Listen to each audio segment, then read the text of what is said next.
하나님의 말씀 누가복음 1장 67절부터 누가복음 1장 67절부터 75절 말씀까지 찾으셨으면 함께 읽겠습니다. 시작. 그 부친 사가랴가 성령의 충만함을 받아 예언하여 이르되 찬송하리로다. 주 이스라엘의 하나님이여 그 백성을 돌보사 속량하시며 우리를 위하여 구원의 뿔을 그 종 다윗의 집에 일으키셨으니 이것은 주께서 예로부터 거룩한 선지자의 입으로 말씀하신 바와 같이 우리 원수에게서와 우리를 미워하는 자의 모든 손에서 구원하시는 일이라. 우리 조상을 긍휼히 여기시며 그 거룩한 언약을 기억하셨으니 곧 우리 조상 아브라함에게 하신 맹세라. 우리가 원수의 손에서 건지심을 받고 종신토록 주의 앞에서 성결과 의로 두려움이 없이 섬기게 하리라 하셨도다. 아멘. 사가랴가 한 10달 동안 말 못하는 자가 되어 있다가 요한이 태어난 후에 그 아버지가 아들 이름을 요한이라고 하라 이렇게 이제 지어 주었습니다. 그러자 이 사가랴의 입이 열리고 혀가 풀려서 말을 하게 되었습니다. 64절이죠. 말을 하면서 가장 먼저 한 것이 하나님을 찬송하는 말이었습니다. 그 찬송의 내용이 67절부터 쭉 이어집니다. 그런데 이제 그 부친 사가랴가 찬송할 때 성령의 충만함을 받아 예언하여 이르되 찬송하리로다 하고 하나님을 찬송하고 있습니다.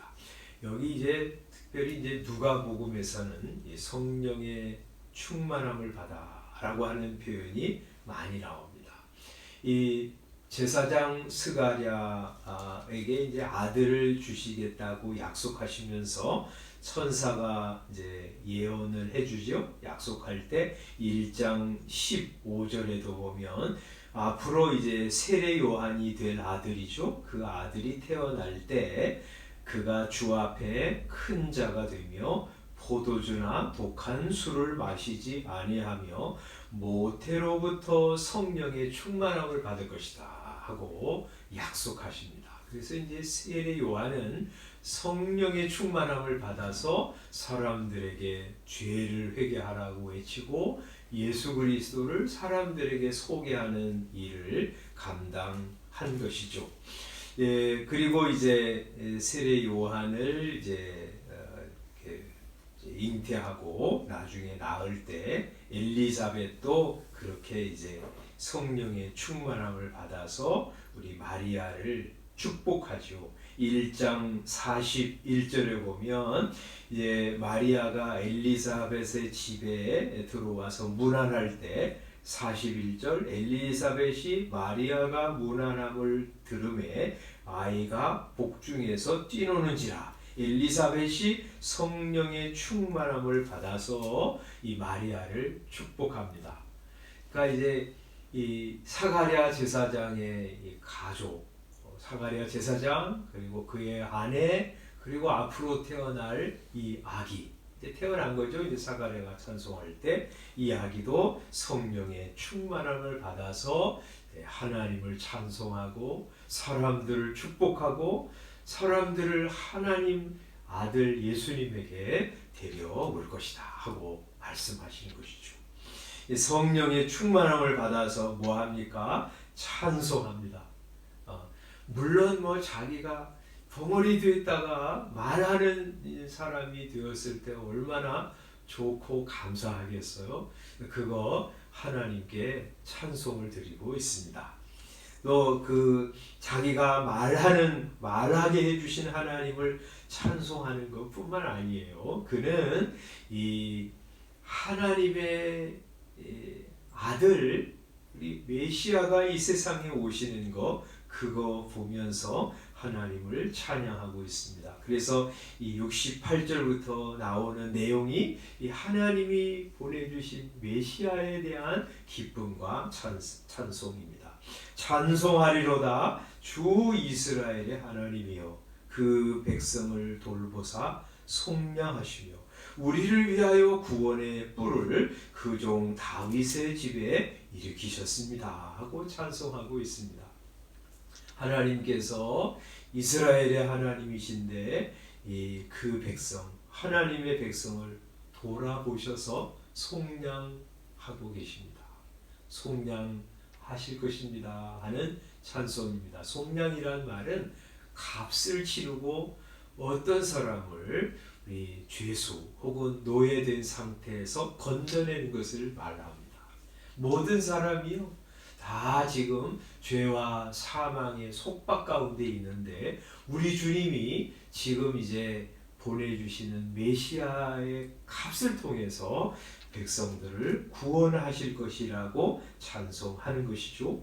우리를 위해서 구원의 뿔을 그 종 다윗의 집에 일으키셨다. 지금 우리 하나님의 아들 예수님이 어디 가정에 태어나죠? 다윗의 집에서 태어나십니다. 그래서 이 베들레헴에서 태어나셨잖아요. 그 하나님의 아들을 보내셨는데 그분이 구원의 뿔이시다. 구원의 뿔이라는 말은 이제 옛날 이제 짐승 말이죠.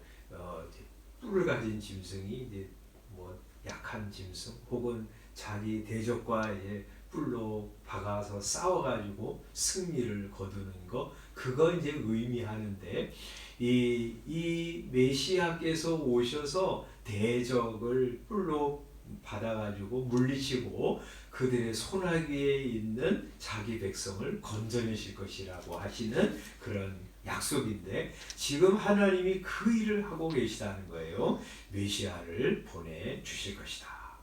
그런데 그 메시아를 보내주시겠다고 하시는 그 약속은 갑자기 하나님이 생각해낸 것이 아니고요. 오래전부터 선지자를 통해서 말씀하신 것을 이루시는 거라는 거예요. 그래서 70절에 이것은 주께서 예로부터 거룩한 선지자의 입으로 말씀하신 것인데 지금 이제 조금 있으면 오실 거죠. 이제 새 요한이 태어났잖아요. 6개월 있다가 아기 예수님이 세상에 태어나실 것인데 오랫동안 선지자들이 예언한 그분이 오실 거예요. 그분이 오셔서 아까 이제 구원의 뿔이라고 하셨잖아요. 대적의 손에서 건져내시고 자기 백성을 구원하실 것이라 하고 약속하셨는데 여기 71절에 이렇게 말씀합니다. 우리 원수에게서와 우리를 미워하는 모든 자의 손에서 구원하시는 일을 행하실 것이다.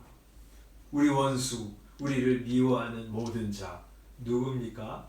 사람들이 그냥 생각할 때 지금 이스라엘이 로마의 지배를 받고 있으니까 우리 원수인 로마에게서 우리를 건져내시는 것이다.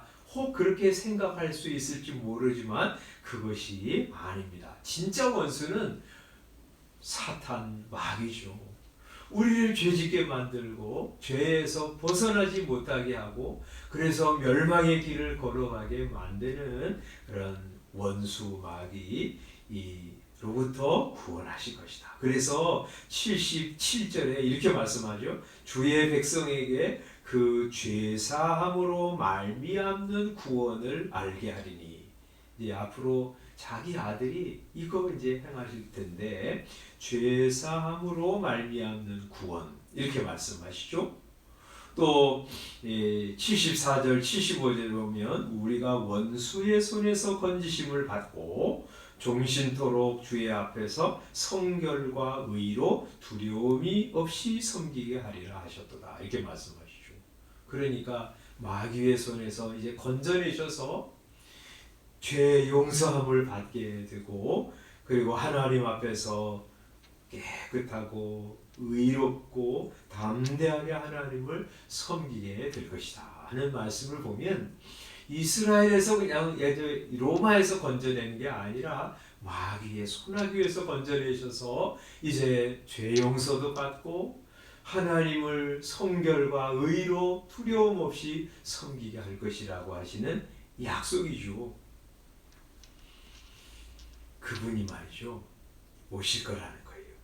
그러니까 이제 이 사가랴 제사장의 이렇게 찬송을 보면 말이죠. 물론 이건 찬송이겠죠. 이제 10달 동안 말도 못하고 있었는데 입을 열어주셔서 이렇게 말씀하게 해주신 하나님 찬송했겠죠.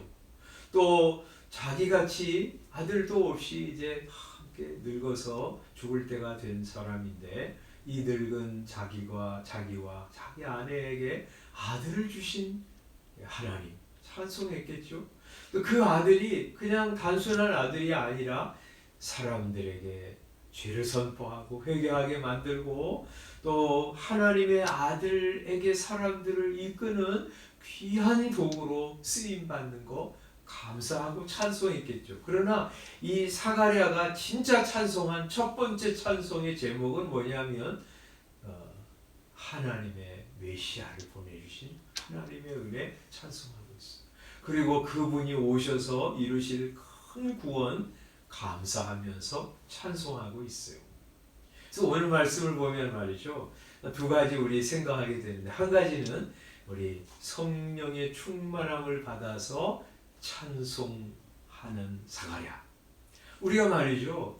성령의 충만함을 받으면 하나님이 베풀어 주신 은혜 보게 됩니다. 성령의 충만함을 받지 못하면 늘 뭐에 생각해요? 없는 거, 부족한 거, 안 주신 거 이렇게 생각하면서 불평불만하고 삽니다. 성령 충만하면 그러면 하나님이 주신 것 보게 되고요. 특별히 나 같은 사람 구원하신 은혜 생각하게 되고 감사하게 되고 하나님의 큰 사랑에 반응하면서 하나님을 찬송하면서 살아가게 됩니다. 그래서 이 아침에 하나님 저 성령에 충만해서 하나님이 주신 것 보게 하시고 예수 믿어 하나님의 자녀가 된 게 얼마나 행복하고 큰 영광인가 생각하면서 찬송하는 하루 되게 해주십시오 하고 기도하면서 여러분 하루 사시길 바랍니다. 두 번째 말이죠. 성령 충만할 때 예수님 보내주신 하나님의 역사, 하나님의 은혜를 생각하면서 찬송합니다. 우리가 병에서 고쳐주신 것, 또 답답한 그런 코로나에 걸려서 또 회복하게 해주신 것, 그것도 감사한 일이지만, 그러나 정말 하나님이 나 같은 죄인, 그리고 하나님의 많은 백성들 구원하시려고 하나님의 아들을 세상에 보내주신 은혜, 그게 얼마나 큰 거예요? 성령에 충만하면 그걸 보게 됩니다. 그래서 우리 사가랴가 아들을 우리 낳게 해주신 거, 자기 벙어리 됐다가 말하게 해주신 거, 그거보다 더 예수님 주신 하나님의 은혜를 찬송하고 있어요. 그래서 우리 이제 이초석이라는 사람이 좀 안 좋은 교회잖아요. 그래서 근데 이제 교회 이름은 잘 졌어요. 예수 중심 교회. 예수 중심 교회. 별로 안 좋은 사람이지만 이름은 참 잘 졌어. 예수 중심. 예수가 진짜 중심이에요. 이 세상의 모든 만물이요. 예수님이 창조하셨고 예수님을 위해서 창조되었고 예수님과 함께 만물이 서 있다고 그러잖아요. 예수 중심이에요. 진짜. 우리가 예수 중심으로 살아야 되겠다 하고 말하기 전에 예수님은 이 온 세상의 중심이세요. 그러니까 예수 중심으로 사는 게 그게 진짜 지혜로운 것이고요. 그게 본래 그렇게 살아야 되는 거예요. 나도 중심이 아니고요. 내 아들, 내 가족도 중심이 아니고요. 돈도 중심이 아니고요. 내가 내 자아 실현하는 내 인생의 목표를 이루는 것도 인생의 중심이 아니에요. 예수 중심으로 살아가는 거예요. 예수 중심으로 살 때 그 인생이 제대로 사는 거고요. 그게 영생의 삶이고요. 그렇게 살아갈 때 진정한 아름다움이고요. 그렇게 살아갈 때 사람들에게 진짜 유익을 주고 하나님께 영광을 돌리게 돼요. 하나님, 우리 이 아침에 예수님 우리에게 주신 은혜 감사하면서 예수 중심으로 사는 오늘 하루가 되게 해주십시오. 그래서 하루 일어나서 예수님 지난 밤 잠 잘 자게 해주신 거 감사합니다. 오늘도 주님 앞에 나왔습니다. 오늘 주와 함께 동행하게 해주시고 내가 오늘 하루 말하고 선택하는 모든 것에서 예수 중심으로 선택하면서 살아가게 해주십시오. 그리고 하루 살고 이제 잠자리에 들 때 주님 감사합니다. 부족한 것 많았지만 저와 함께 해주신 거 감사합니다 하고 또 하루를 마감하는 거예요. 하루하루 그렇게 예수 중심으로 사는 저와 여러분들이 되시기를 주님의 이름으로 축원합니다. 기도하겠습니다.